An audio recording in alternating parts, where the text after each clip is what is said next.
My boss said, "You're replaceable." I said, "So is your leadership." That was the day everything changed at Horizon Logistics. I'd been with the company for 6 years, climbing from intern to project manager. I trained half the new hires, fixed every system glitch, and even stayed late when his own son forgot to submit reports. But that morning he stood in front of the team smirking after I asked for a raise that had been under review for 8 months. "Daniel," he said, "you're replaceable.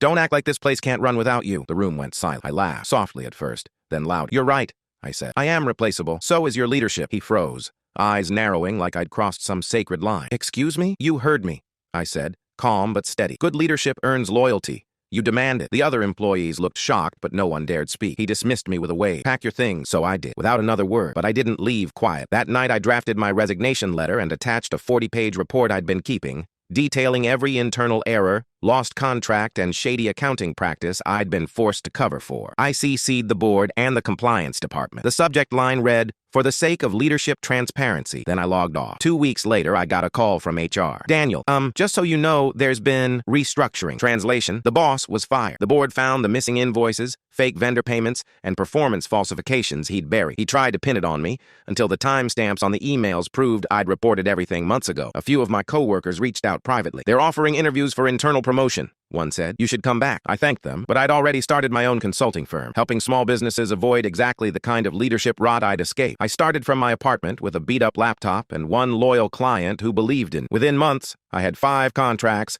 and a growing reputation for fixing toxic teams. Ironically, companies that had once ignored my applications were now calling me for help training their manager. Then one day, I was invited to speak at a leadership summit in the same city where my old company was headquartered. I walked into the venue, suit pressed, speech prepared. Guess who was sitting in the back row? My former boss. Same scowl, less confidence. After my talk, he approached me, forcing a smile. "I hear you're doing well," he said. "Any chance we could talk? I might need some help on a project." I almost laughed. The man who said I was replaceable was now asking for my guidance. I looked him dead in the eye. "Sorry, I'm fully booked. But don't worry, someone replaceable will get back to you." His face went red, and I turned away, shaking hands with the CEO of a Fortune 500 company who'd just offered me a partnership deal. A few months later, one of my new clients happened to be Horizon Logistics' biggest competitor. They'd heard about what happened and wanted to revamp their management systems to avoid becoming another Horizon. The irony wasn't lost on me. I ended up redesigning their workflow, hiring some of my old colleagues who had quietly left after the chaos. Together, we built something better, stronger. Every time I walked into our new office, with sunlight spilling through the glass walls